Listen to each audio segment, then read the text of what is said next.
سلام دوستان، امیدوارم حالتون خوب باشه. ابتدای توضیح بدم در مورد کتابای 4000 لغت ضروری انگلیسی. این مجموعه کتاب شامل 6 کتابه که هر کتاب شامل 30 درسه و هر درس هم شامل 20 لغته. خب همونطور که میبینید برای هر لغت تعریف لغت آورده، بعد یه مثال برای لغت آورده، بعد از اون یه سری تمرین برای این 20 لغت داره و در نهایت یه داستانی داره که از این 20 لغت درش استفاده شده. خب ما میخوایم فقط تلفظ صحیح لغات با معنی فارسیشو بررسی کنیم، یه مرور کلی داشته باشیم، حالا به یه سری نکات هم اشاره میکنیم. تو درس‌های اول یه مقداری حالا شاید طولانی بشه، طولانی تر بشه نسبت به درس‌های بعدی. خب چون یه سری توضیحات رو که تو درس‌های اول بدم دیگه جلوتر اون توضیحات رو و اون نکات رو دیگه بهش اشاره نمی‌کنم. خب 20 لغت درس یک رو شروع می‌کنیم. آره، قبلش یه توضیح بدم. از وایس اورجینال کتاب اون قسمتی که لغت رو تلفظ میکنه رو جدا کردم.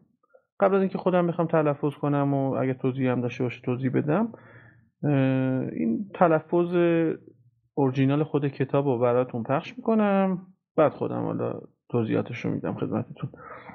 خب لغت اول، بریم سراغ لغت اول. afraid, afraid, به معنی ترسیده، سراسیمه، هراسان. تلفظش هم دقت کنید، اولش آ نمیگم یا ا نمیگم. اه اه afraid afraid afraid. این فونتیک اولی که میبینید این اسم شوا هست و این صدا رو هم تولید میکنه. اه اه. تو لهجه آمریکایی یه سری جاها شبیه به آ میشه، مثل همین لغت که اگر دقت کردین بیشتر شبیه به آ تلفظ شد. afraid afraid afraid.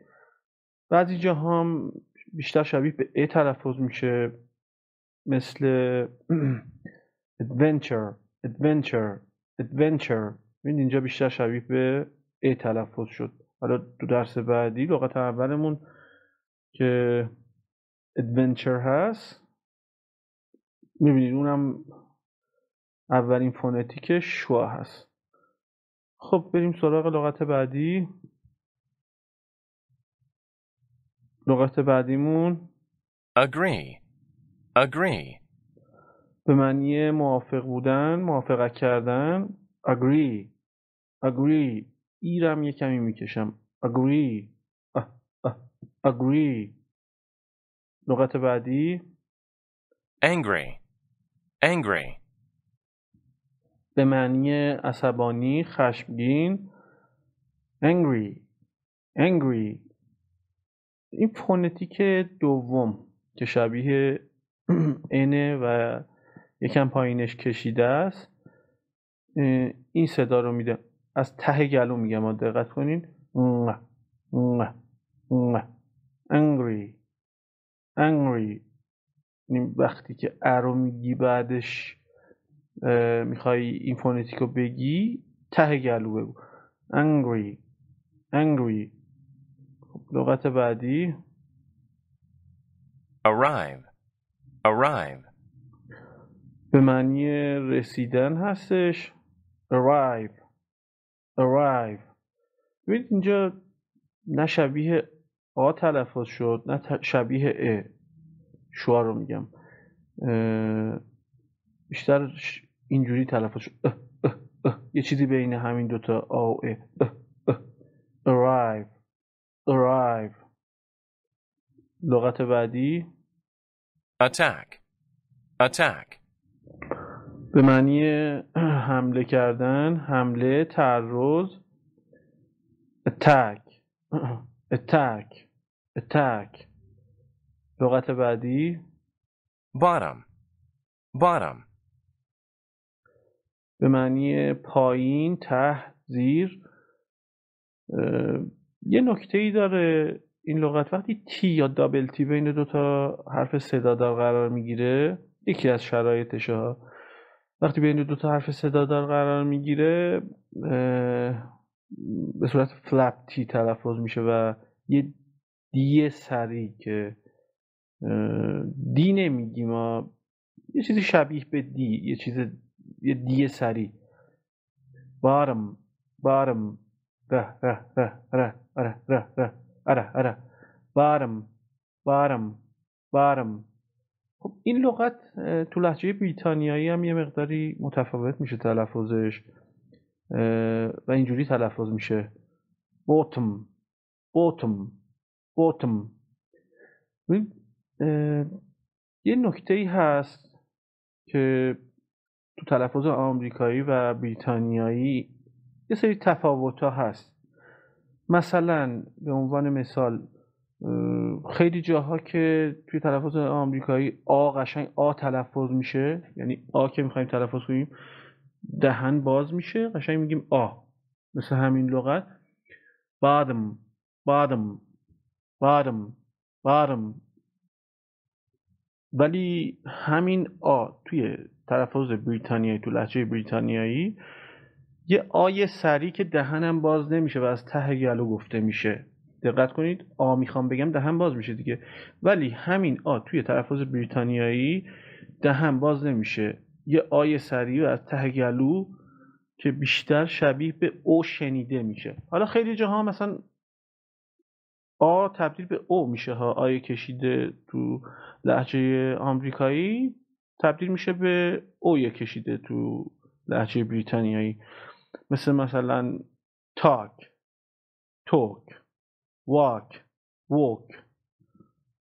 خب لغت بعدی clever, clever, به معنای باهوش clever clever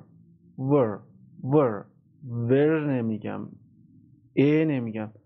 دوباره ببینید به شوا دقت کنید، قبل آر ببینید این نیست که بگم ور، شواست، گفتم صدای clever clever clever. یه نکته دیگه هم هست دوباره توی تلفظ بریتانیایی همین لغت آر تلفظ نمیشه. در کل تو لهجه بریتانیایی آر فقط وقتی تلفظ میشه که بعدش یه حرف صدادار داشته باشیم و اینجا آر توی مثل لغت آب water water water water water، بریتانیاش میشه water water. اینجا هم آر تلفظ نمیشه توی لهجه بریتانیایی clever clever clever clever. خب لغت بعدی cruel, cruel, به معنی بیرحم، ظالمانه. او رو هم یکم میکشم، ببینین آخرش هم ال نمیگم، او cruel cruel ال دقت کنین، ال نمیگم آخرشو، او رو هم یکم میکشم cruel cruel. لغت بعدی finally, finally, به معنی در نهایت هست، دوباره آخرش هم الی نمیگم، الی finally finally finally. لغت بعدی hide, hide, به معنی پنهان شدن hide hide. لغت بعدی hunt, hunt, به معنی شکار کردن، شکار hunt hunt. لغت بعدی lot, lot, به معنی مقدار زیادی هست، مثلا مقدار زیادی از یه چیزی لات. دوباره همین آ بخوایم تو لهجه بریتانیایی تلفظش کنیم یه آی سری که شبیه به او میشه تبدیل میشه لوت لوت لوت لات. خب لغت بعدی middle, middle, به معنی وسط هست.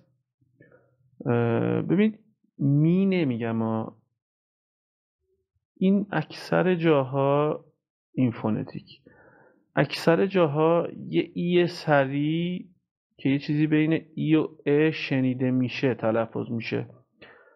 middle middle میدل نمیگم آخرش هم دل نیست، دل شواست. ببینین middle middle. خب لغت بعدی، البته همین توی تلفظ بریتانیایی بیشتر شبیه به اونجا هم همون ای سری تلفظ میشه، ولی خب اونجا بیشتر ای شنیده میشه تا اه. اینجا اگه دقت کرده باشین بیشتر شبیه به ا شنیده میشه تو تلفظ. middle. لغت بعدی moment,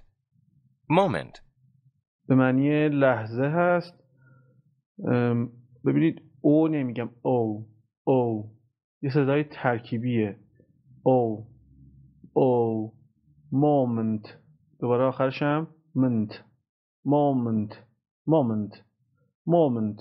moment. دوباره یه نکته تلفظی توی لهجه بریتانیایی داره. این صدای ترکیبی او توی لهجه بریتانیایی او تلفظ میشه. یعنی این لغت توی لهجه بریتانیایی اینجوری تلفظ میشه: moment.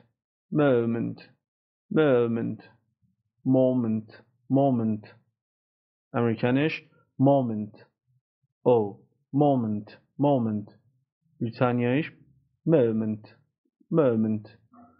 یه سری اینجوری اختلافای جزئی بین این دوتا تلفظ هست. حالا یه سری لغت هم هست اصلا کلا تلفظش کلا فرق میکنه، حالا رسیدیم بهشون توضیح میدم. تو چند تا درس اول این تفاوت‌ها رو بهش اشاره میکنم، برای همین شاید چند تا درس اول یکم طولانی بشه، ولی خب جلوتر بریم دیگه تکرار نمیکنمشون و فقط لغت رو تلفظ میکنم، معنیش هم میگم، اگه معنی دیگه ای هم داشته باشه بهش اشاره میکنم و رد میشیم.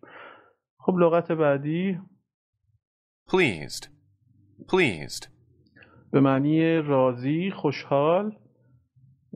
ایرم میکشم، دقت کنید اولش هم پ نمیگم، پ pleased. لغت بعدی promise, دوباره دقت کنید پ نگید، promise.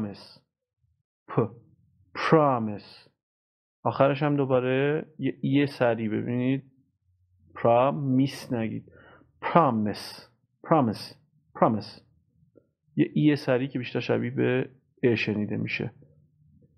خب لغت بعدی reply, به معنی پاسخ دادن. تاکید و استرس رو باید روی قسمت دوم بذارین. این علامت یعنی اینکه استرس رو این قسمت است و تاکید و فشاری که باید رو تلفظ لغت داشته باشیم روی این قسمت. پلای یعنی پلای رو محکم‌تر میگم. reply.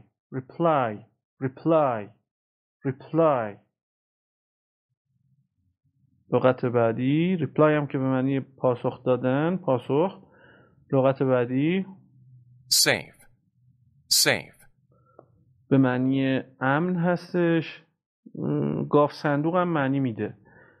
safe به معنی امن، گاف صندوق.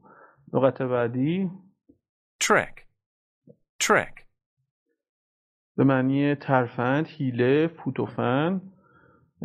یه نکته تلفظی هست تو لهجه آمریکایی، وقتی تی و آر کنار هم قرار میگیرن، یه صدایی بین ت و چه میدن. ببین وقتی میخواید بگید ت زبون جلوتره نسبت به وقتی که میخواید بگید چه ت. نگاه کنید تو چه زبون عقب‌تره. اینجا میخواید بگید یه چی بگید که زبون رو بذارید همونجا که میخواید ت بگید، یعنی جلوتر بذارید، بس سعی کنید بگید چه، یعنی زبون کشیده میشه عقب. ترک. بیشتر شبیه به چه شنیده میشه. حالا خیلی جا میگن چه، ولی چه نیست، ترک نیستش. ترک ترک ترک، یعنی زبون میره همونجا که ت قراره گفته بشه، تلفظ بشه، ولی بلافاصله زبون کشیده میشه عقب و یه چیزی شبیه به چه گفته میشه. ترک ترک ترک. لغت بعدی Well. Well. به معنای خوب. این تلفظش رو دقت کنید، خیلی ها ول میگن. وقتی میخواید بگید و، لب پایینی میچسبه به دندونای بالا. این و نیستش، و لبا قنچه میشه، اصلا لبا به دندونا هیچ برخوردی نداره، لبا قنچه میشه و well well well well. خب دیگه چون قبلا این نکته رو گفته بودم دیگه نگفتم، در کل حالا جلوترم بریم دیگه اون نکاتی که گفته میشه شاید یک بار دو بار تکرار بشه دیگه، بیشتر از اون تکرار نمی‌کنمش. مثلا همین لغت تلفظ بریتانیاییش بهتون توضیح دادم که هر جا تو لهجه آمریکایی آ داریم، اکثر جا، ببینید استثنا داریم، ما اینجوری نیست، آیه کشیده خیلی جا تبدیل به اویه کشیده میشه. مثالم زدم براتون، تاک توک، واک ووک. خیلی جا هم تبدیل به یه آیه سری که دهن باز نمیشه و از ته گلو گفته میشه و شبیه به او شنیده میشه، تبدیل به اون میشه. مثلا این لغت تلفظ آمریکاییش دیدید که شد promise promise promise. تلفظ بریتانیاییش هم promise promise promise promise. تفاوت زیادی نداره، ولی خب حالا بهشون اشاره میکنم و جلوتر دیگه کلا اصلا فقط تلفظ آمریکاییشو کار میکنیم و معانی فارسیش. خب بریم سراغ درس دو. خب لغت اولمون Adventure. Adventure. به معنی حادثه، ماجراجویی. adventure adventure، ببینید استرس روی این قسمته، نگاه کنین گفتم بهتون این علامت یعنی اینکه فشار رو تلفظتون فشار رو این قسمت بذارین. adventure یعنی این قسمت رو محکمتر تلفظ میکنم. adventure adventure. چر دوباره دقت کنید، چر نیست، چر. اد ون و دوباره ببین اینجا و میگم دیگه، اون و که گفتم بهتون فرقش با و اینه که لب پایین قشنگ میچسبه به دندونای بالا، و قشنگ میگی و. ون و اینو محکمتر هم تلفظ میکنیم. adventure adventure. خب لغت بعدی Approach. Approach. به معنی روی کرد، نزدیک شدن. approach. دوباره ببینید یه صدای ترکیبی او داریم اینجا. approach approach approach approach approach. دوباره تو تلفظ بریتانیایی گفتم بهتون این صدای ترکیبی او تبدیل به او میشه. approach approach approach. لغت بعدی Chemical. Chemical. به معنی شیمیایی هستش. chemical کل نیست ای نیست، chemical. دقت کنید، chemical. لغت بعدی Carefully. Carefully.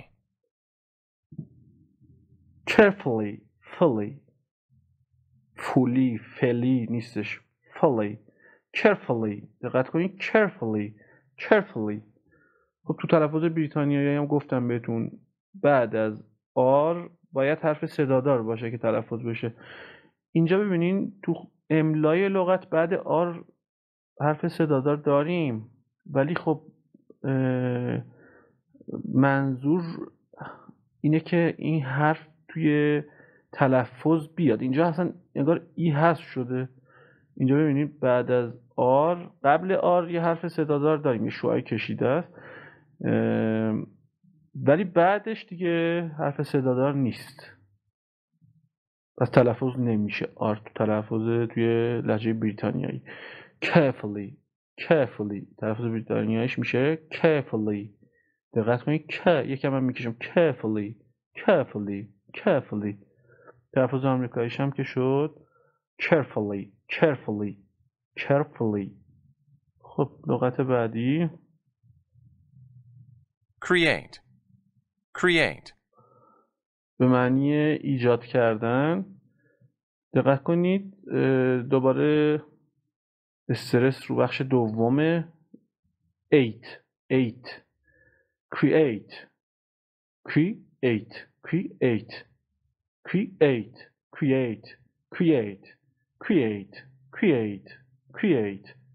لغت بعدی evil, به معنی شیطانی. بعد ایرم یکم میکشم، دقت کنید evil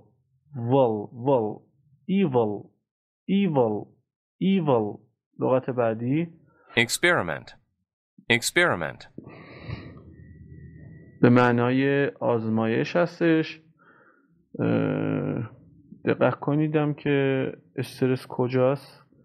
experiment.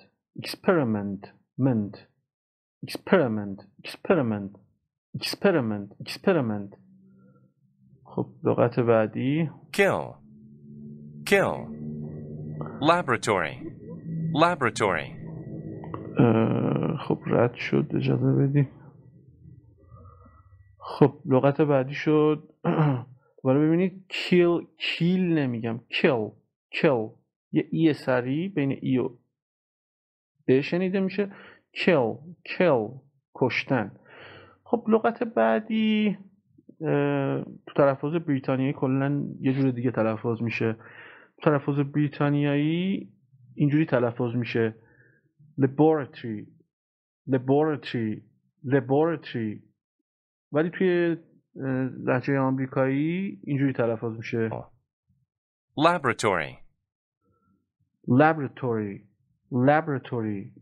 laboratory, بریتانیایش هم laboratory به معنی آزمایشگاه هم هستش. خب لغت بعدی laboratory, laugh, به معنی خندیدن، خنده. laugh این تو بریتانیایی هم اینجوری تلفظ میشه laugh. خیلی جاهام تو تلفظ بریتانیایی ای که تو آمریکایی تلفظ میشه مثل اینجا laugh.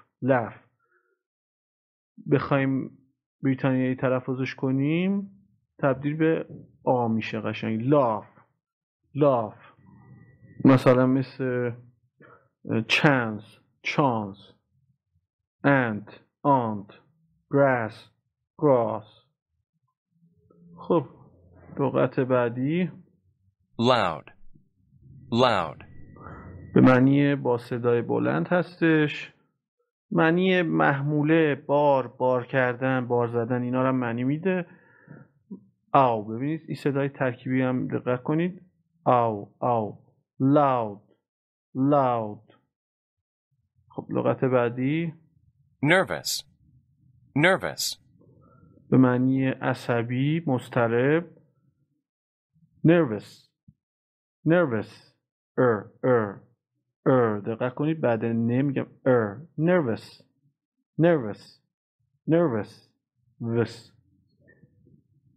دوباره تو تلفظ بریتانیا آر تلفظ نمیشه.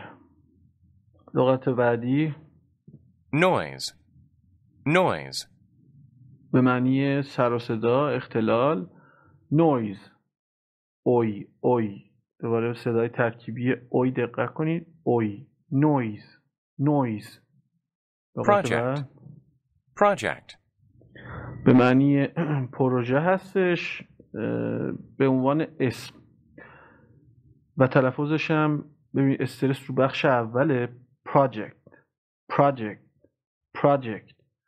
همین لغت رو به عنوان فعل بخوایم استفاده کنیم استرس میره رو قسمت دوم و تلفظش اینجوری میشه project project project project project project project project. ببینید جکت و محکم project رو سریع میگم جکت و محکم project. ولی تو حالت اسم به عنوان اسم همون قسمت اول رو محکم تلفظ میکنم project. خب به عنوان اسم گفتم معنیش میشه پروژه تر. به عنوان ببخشید به عنوان فعل هم معنی برنامه ریزی کردن، بیان کردن، تاباندن هم معنی میده. تابوندن.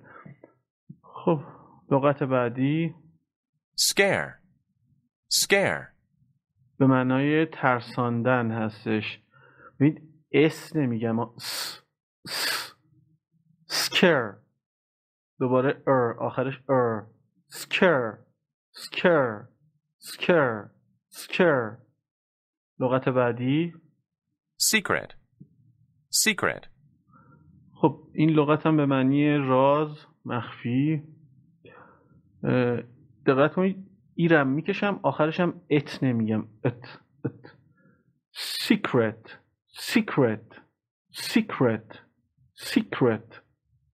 لغت بعدی shout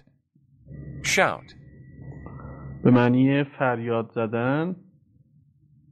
shout. ببین دوباره به این صدای ترکیبی او این دوتا کنار هم اینجوری صدا میدن او shout.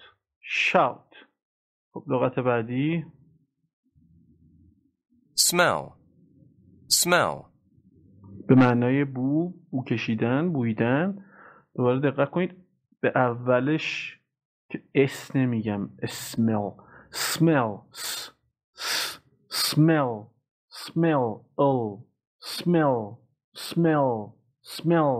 لغت بعدی terrible به معنای وحشتناک هستش. terrible.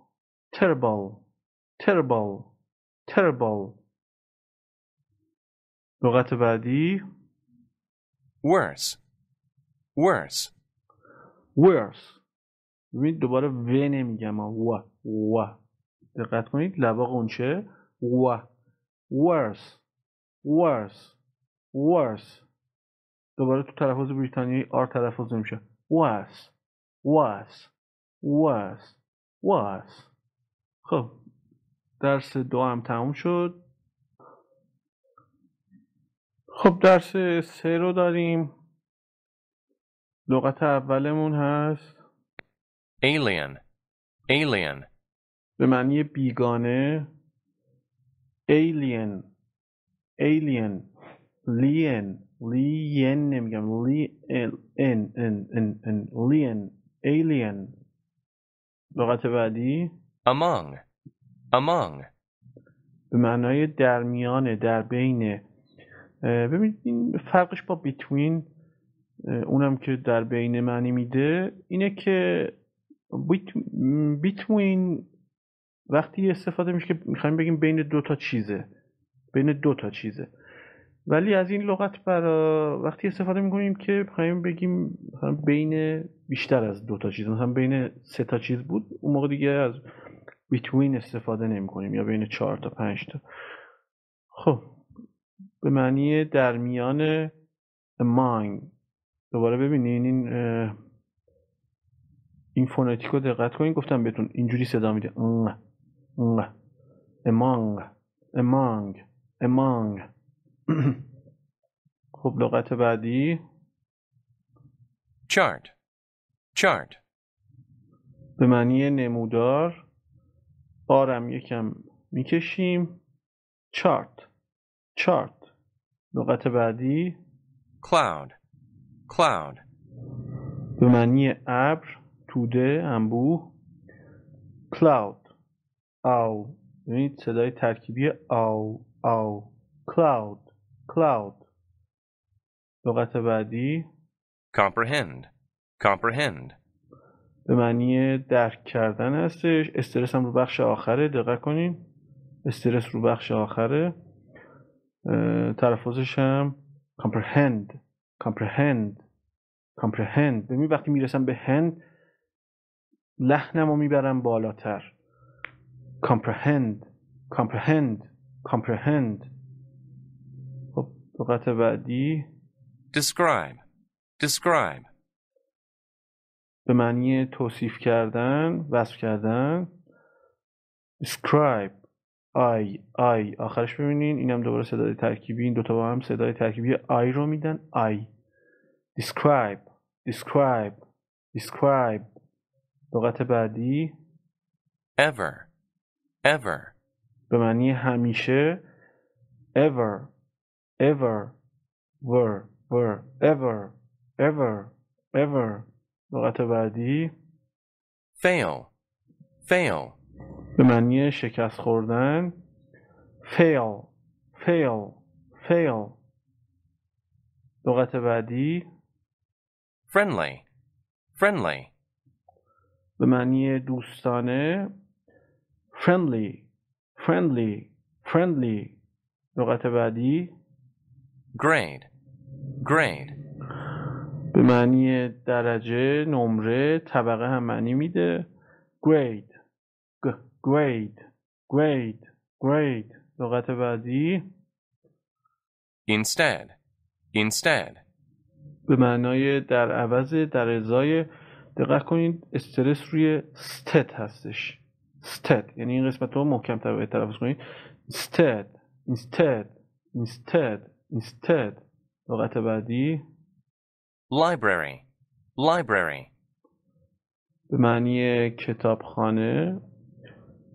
library airy library library library library. لغت بعدی planet, planet, به معنی سیاره. planet ای سریعه دوباره اینم دقت کنید. planet planet planet. لغت بعدی report, report, به معنی گزارش دادن. report port. دوباره ببینید استرس روی این بخش. port report report. لغت بعدی several, several, به معنی چندین.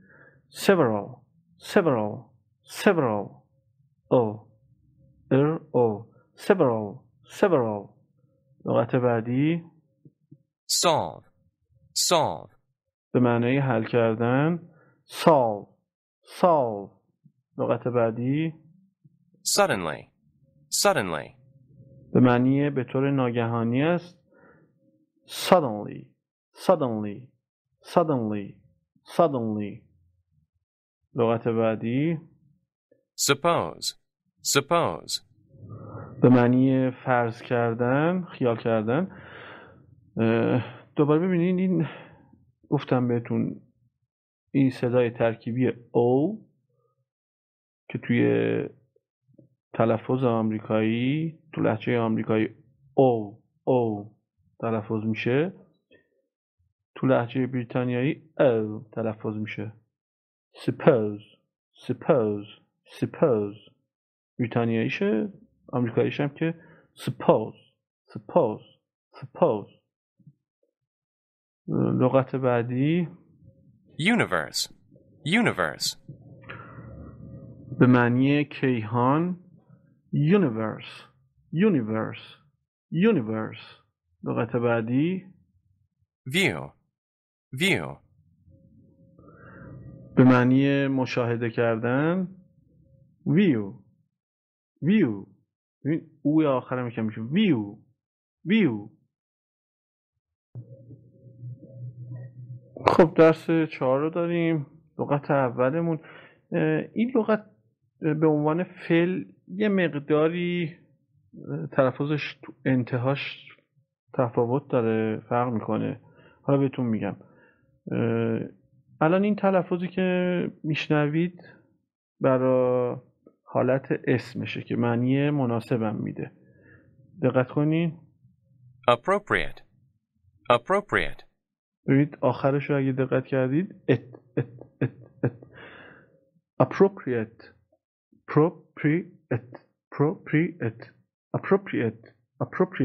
appropriate. ولی به عنوان فعل آخرش ate میشه. ات نمیگم eight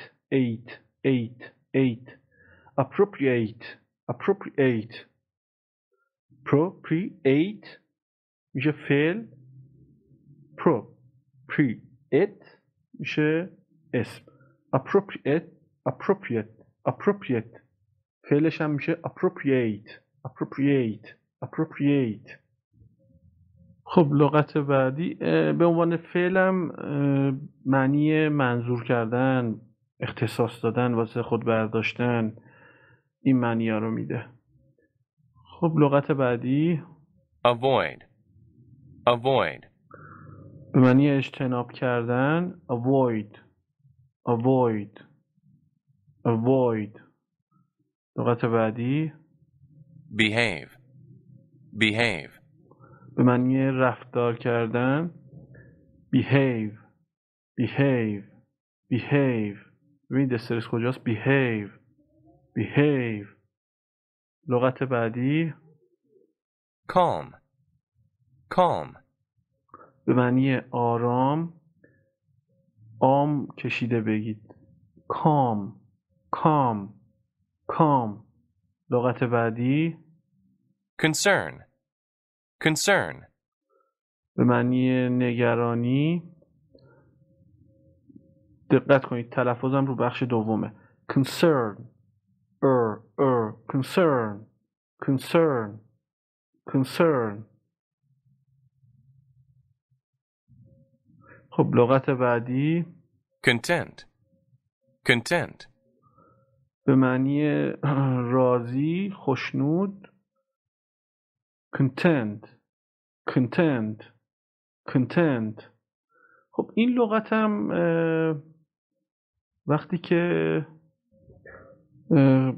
وقتی استرس رو بیاریم رو بخش اول معنی مقدار میده. content این معنی مقدار میده. ولی content محتوا و راضی، خوشنود، اینا رو معنی میده. خب لغت بعدی expect, به معنی انتظار داشتن. expect. لغت بعدی frequently, به معنی اغلب هستش. frequently.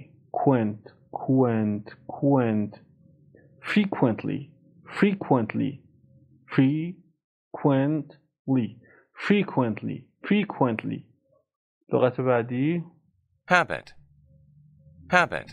به معنی عادت. ایت نمیگم آخرش ات، یه ای سریع گفتم بین ای و ا شنیده میشه. habit. لغت بعدی instruct, به معنی تعلیم دادن، دستور دادن، راهنمایی کردن هم معنی میده. instruct. به این استرس ها خیلی دقت کنید کجا قرار گرفته. instruct باعث میشه که درست تلفظ کنید. خب لغت بعدی issue, به معنی موضوع، مسئله. issue. لغت بعدی none, به معنی هیچ کدام. none. لغت بعدی patient, به معنی صبور، شکیبا، بیمارم معنی میده. patient. لغت بعدی positive, به معنی مثبت است. positive. positive. ببین دوباره اینجا هم تی بین دو تا حرف صدا دار قرار گرفته، یه جورایی یه دی سریع تلفظ میشه. positive positive positive. لغت بعدی punish, punish, به معنی مجازات کردن. punish punish punish punish نمیگم، punish punish. لغت بعدی represent, represent, به معنی نمایش دادن، ارائه دادن، نمایندگی کردن هم معنی میده. represent. ببینید استرس دقت کنید کجاست. ببینید گفتم این علامت یعنی اینکه فشار رو روی این قسمت بذارید. وقتی رسیدید اینجا لحنتون رو ببرید بالاتر. represent represent represent represent. خب لغت بعدی shake, shake, spread, ببخشید، به معنی تکان دادن. لحظه اجازه بدید. خب لغت بعدی بود shake shake به معنی تکان دادن. لغت بعدی shake, spread, spread, به معنی پخش کردن، گسترش، منتشر شدن. spread spread spread spread. لغت بعدی stroll, stroll, به معنی قدم زدن. قدم زدن آهسته هستش، مثل پرسه زدن، گردش کردن و تلفظش هم که stroll. ببینید به این صدای ترکیبی اینا با هم صدای ترکیبی او رو میدن. او stroll stroll. لغت بعدی village, village, به معنی روستا. village village village. خب درس پنجم رو داریم. لغت اولمون aware, aware, به معنی آگاه. aware aware aware aware.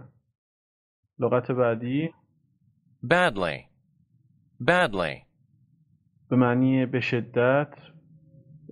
badly badly. لغت بعدی belong, belong, به معنی تعلق داشتن، متعلق بودن، وابسته بودن. belong یه اوی کشیده. ببینید یه اوی کشیده. belong این چیزی بین او long belong. این هم که گفتم این فونتیک هم اینجوری صدا تولید میکنه از ته گل belong. خب لغت بعدی continue, continue, به معنی ادامه دادن، دنبال کردن. دقت کنید استرس کجا قرار گرفته. continue continue. یکم هم اوی آخرش رو میکشم. ببینید استرس هم اینجاست. continue continue continue continue. لغت بعدی error, error, به معنی خطا. error error error error error error error. لغت بعدی experience, experience, به معنی تجربه، کارآزمودگی، ورزیدگی، آزمایش. experience experience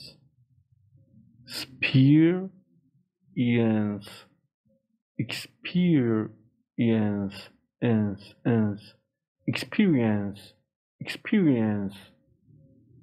لغت بعدی field, field, به معنی زمین، زمینه، مزرعه و رشته هم معنی میده.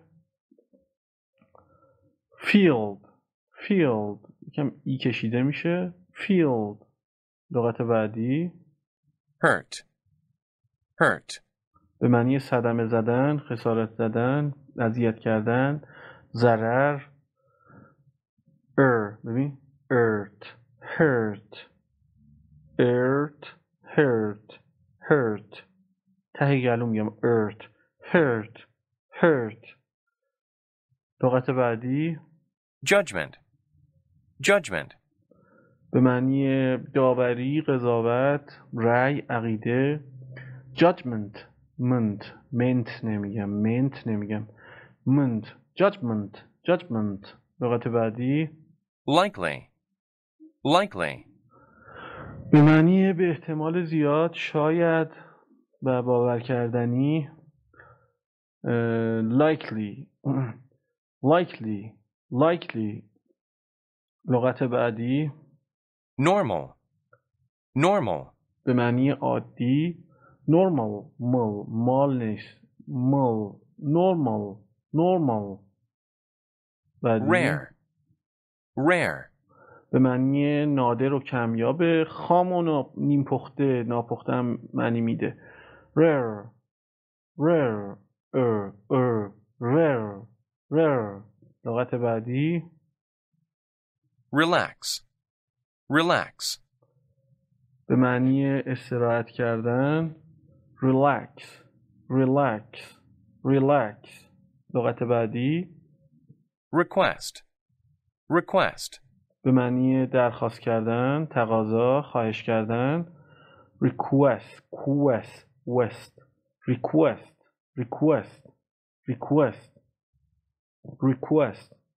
لغت بعدی reside, reside, به معنی ساکن شدن، مستقر بودن. reside لغت بعدی result, result, به معنی نتیجه، منجر شدن. result لغت بعدی roll, roll, به معنی غلط خوردن، پیچیدن، گرد کردن. دوباره ببینین دوتا گفتم بهتون صدای ترکیبی او رول بریتانیاش هم که رل لغت بعدی sense, sense, به معنی از آن جایی که، نظر به این که، اینا رو معنی میده. sense لغت بعدی visible, visible, wide, به معنی قابل مشاهده، مرئی، نمایان. visible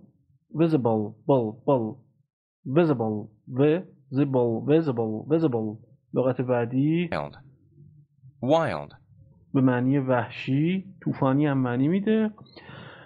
wild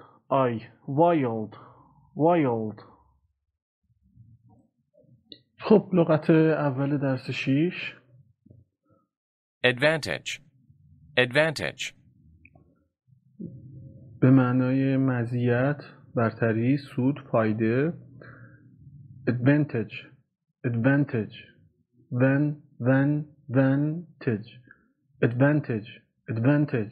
لغت بعدی cause, cause, به معنی موجب شدن، دلیل، علت، انگیزه هم معنی میده. cause لغت بعدی choice, choice, به معنی انتخاب. choice لغت بعدی community, community, به معنی جامعه، اجتماع، عموم. community میو او رو هم یکم میکنم میو ندی community این دوباره تی بین دو تا حرف صدا داره، بین حرف دو تا صدا داره، تبدیل به فلپ تی میشه و یه دی سریع تلفظ میشه. ره community لغت بعدی dead, dead, به معنای مرده. dead لغت بعدی distance, distance, به معنی فاصله، مسافت، دور کردن. ببینید استرس رو بخش اوله، قسمت اول رو محکم‌تر تلفظ میکنم. distance لغت بعدی escape, escape, به معنی فرار کردن، رهایی. escape escape. ببینید escape اشتباهه ها، ای رو حتما بگید. escape escape escape escape اشتباه. escape escape. لغت بعدی face, face, به معنی مواجه شدن هستش، صورت و چهره هم که معنی میده. face face. لغت بعدی follow, follow, به معنی دنبال کردن، پیروی کردن. low low. follow follow follow. لغت بعدی fright, fright, به معنی ترس، وحشت، ترساندن. fright fright. لغت بعدی ghost, ghost, به معنی روح، شبح، خیال. ghost g g o ghost ghost. لغت بعدی individual, individual, به معنی فردی هستش، منحصر به فرد، شخص هم معنی میدن. ببینید وقتی میرسم به این قسمت، نگاه کنید به این قسمت که میرسم، استرسو گذاشته اینجا دیگه. وقتی که به این قسمت میرسم لحنمو میبرم بالاتر، شدت تلفظمو میبرم بالاتر. individual individual individual all all individual individual individual. لغت بعدی pet, pet, به معنی حیوان خانگی، نوازش کردن هم معنی میده. pet pet. لغت بعدی reach, reach, به معنی رسیدن هستش. reach reach. لغت بعدی return, return, به معنی پس دادن، بازگشت، برگشتن، مراجعه کردن. در ازایه هم معنی میده. دقت کنین return earn turn return return return. لغت بعدی survive, survive, به معنی باقی بودن، زنده ماندن. survive. استرس هم که رو قسمت دومه. survive survive. لغت بعدی upset, upset, به معنی ناراحت هستش. upset upset. خب ببینید اینجا استرس رو بخش دومه، یعنی set رو محکم میگم. upset upset. خب به عنوان اسم بخوام استفاده کنم باید که معنی واژگونی و شکست غیر منتظره هم میده، باید استرس رو بخش اول بذارم. upset upset upset upset. ولی به عنوان فعل و صفت بخوام استفاده کنم upset upset upset. به عنوان صفتم، به عنوان فعل که به عنوان صفت که شد ناراحت، حالا ناراحت شدن فعلم میشه، و به عنوان اسمم که واژگونی معنی میده. خب لغت بعدی voice, voice, به معنی صدا. voice اوی اوی voice voice. لغت بعدی weather, weather, به معنی آب و هوا هستش. دقت کنید the این فونتیک این صدا رو تولید میکنه.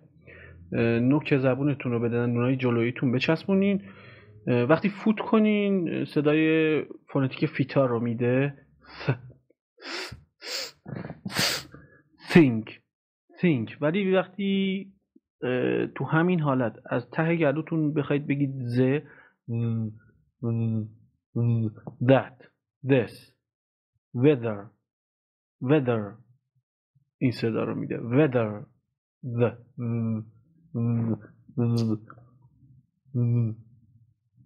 whether the weather. خب لغت بعدی wise, wise, به معنی عاقل، خردمند، فکور. wise wise